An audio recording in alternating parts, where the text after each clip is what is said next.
Hey,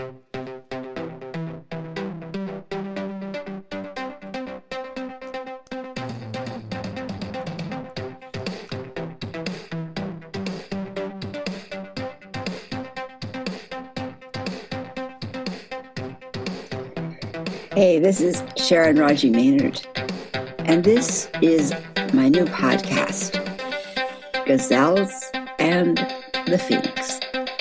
So why gazelles and the phoenix? Well, there's an old quote that says, I'm going to stop focusing on the dinosaurs, just let them die. Instead, I'm going to focus on the gazelles. Gazelles are those individual projects and organizations and individuals that are rising up out of the ashes, even before the dinosaurs are gone. So I have had the wonderful experience of meeting a lot of gazelles, being in company of those who are holding space as the phoenix rise from the ashes. So this podcast will be episodes to share with you those individuals, those groups, those ideas. Some of them will come from monthly meetings that are sponsored by the patrons of my other podcast, A Mystic's View. If you're interested in becoming part of that supportive community, go over to patreon.com/A Mystic's View. And there you can get details. We're a growing community. We're committed to a collaborative mindset, and it's a joyful experience. So thank you for those patrons that enable me to do this podcast. And I'm excited to share with you gazelles that are rising up like phoenixes from the ashes.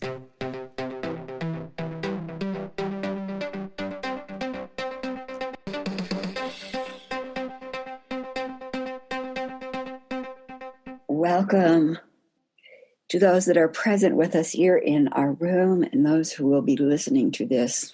I really want to extend a welcome to you and a welcome to Vajra Ma, who will be speaking to us.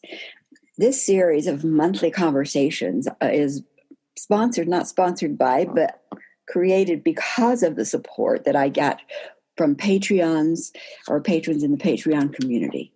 So the Patreon community at A Mystic's View is developing that concept of intentional community no matter where we live.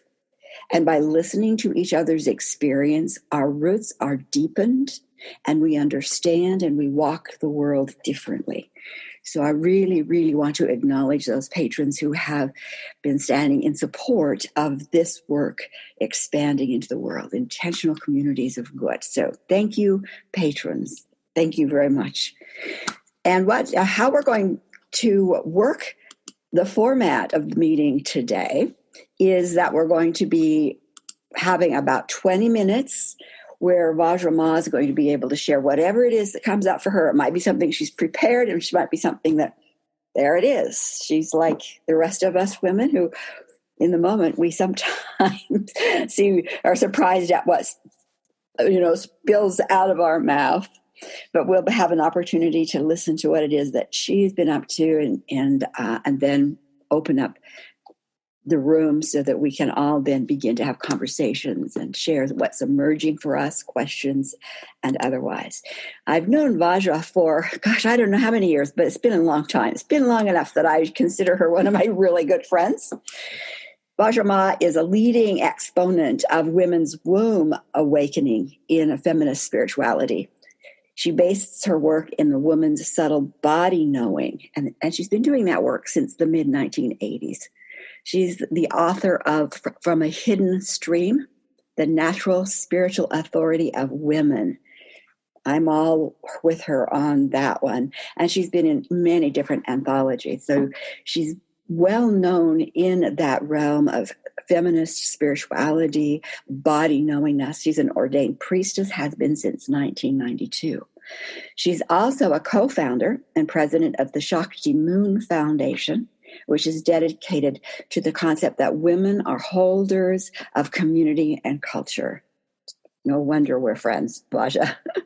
She's also, you may not know this about her, but she is an accomplished professional actress in stage, film, and TV, and has deep connections in her area to a theater. I think she owns it, and I'll let her talk a little bit about that if she wants to, too. So I am really, really pleased to welcome you, Vajra, to be with us today. And, of course, the impetus in this particular conversation is the Sarajevo conference, but if you expand beyond that, feel free. So I'm going to turn the time over to Vajra, and you, rest of you may want to have a paper and a pencil so that you can write down questions that come up so that you don't lose track of them. So when the floor is opened, we will be able to ask those questions. So I'm going to go into mute with the rest and turn it over to Vajra. So welcome, Vajra.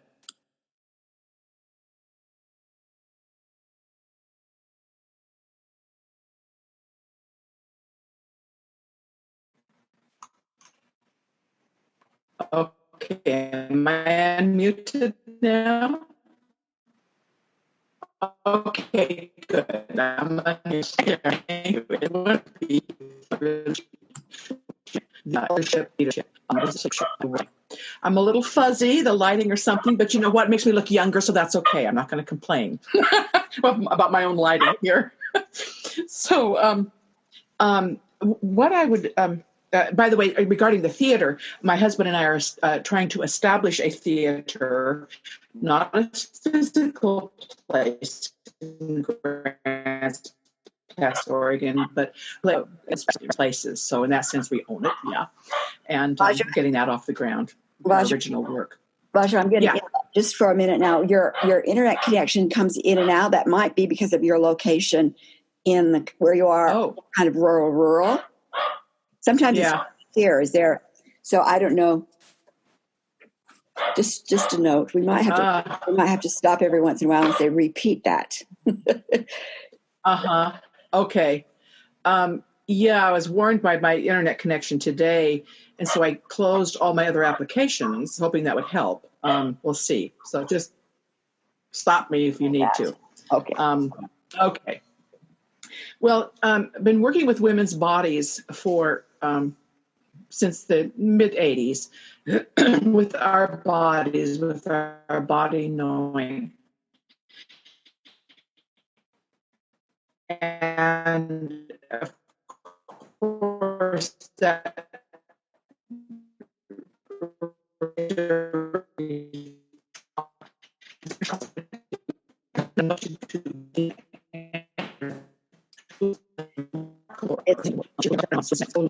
it's really bad. And I don't want to suggest you take off your video, which is what we do with foreign countries. But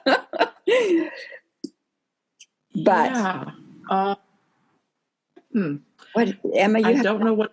See if Emma has an idea.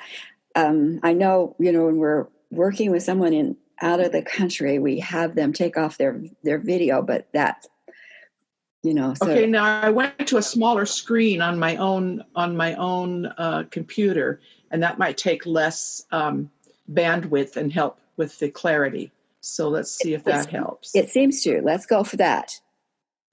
Okay, good enough. So I'll kind of start again with the reporting about what happened and what I've learned and what we all need to know about how to heal trauma in women, and specifically this conference that I participated in Sarajevo in June of 2019 here, focused on healing intergenerational war trauma in women. It was called the Colo Women's International Summit, and Danisa Anderson was the co-chairwoman of that, and she invited me to present. And I want to really thank Danisa Anderson for the tremendous work she's done for decades in working with trauma with women. She worked at that conference. We had the opportunity in one day there to be with the Bosnian women, 25 Bosnian women that she has worked with for 20 years. And so that was, delightful to be with these women who have done this healing work. Trauma is passed on intergenerationally. It's passed on through our genes, like for 3 generations. If you've been traumatized, those genes are passed on, but you can change those genes in your own lifetime through meditation, through joy, through your own positive experiences. So that's important to know. That's one way to break the chain of passing on trauma. My presentation was based in the vagina-throat connection that women have, that we have in our bodies. And if you think about it, it's kind of logical. It's a physiological fact. You have the upper throat, and you have the passageway, and you have the lower passageway of the vagina. You have the uterus, and you have the brain. So these are analogous to each other. And when a woman is raped, or even just the whole denigration of our body, we have a disruption in the continuum, the neural network. This is physiological, the neural network that comes from the vagina up through the spine and through the organs, out to the organs and up into the brain. And so when a woman's raped, her voice is stolen. Right here. So one of the most important things in healing trauma, and as we know, women are raped in war. This is one of the war weapons. And even if you're not raped, you're around women who have been. So one of the most important healing aspects in healing trauma is to tell your story, to open your throat, open your voice. And Denise Anderson calls that ending the killing silence. Silence is killing, and it isolates us.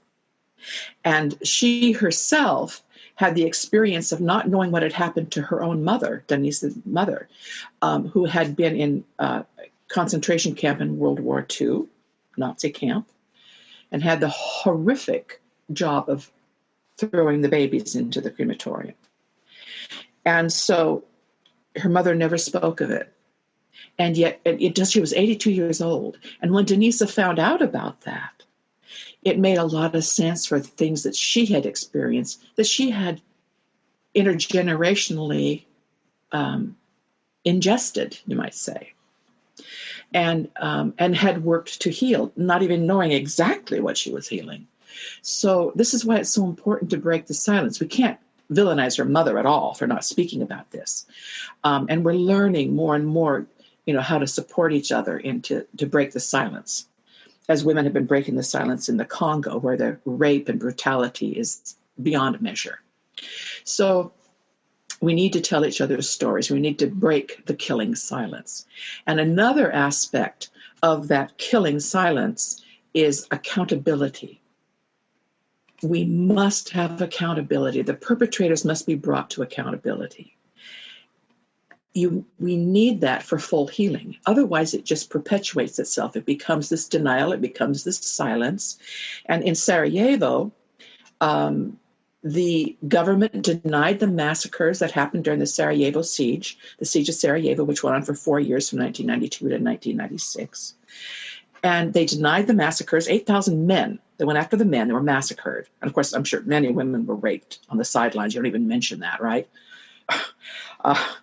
8,000 men were massacred. The government denied it, and the women's court, there was a women's court held in 2015, and there's a documentary about it, you can find it on YouTube, where the women did their own calling for accountability. They're sitting in a theater. It's in a theater, and they have some people on stage talking and speaking about their experiences. And the women wanted accountability from the government and from the military. And the general who headed up those massacres is still at large. He's in detention at The Hague now, but he's not in. He's still at large. And the accountability from the government and from the military and from the corporations who profited during the war and after the war. It's big business, So, and we see this need for accountability across the board is happening in the U.S. in spades. Who's accountable for the children that were lost? misplaced from the migrants and Trump's attack on the migrants and separating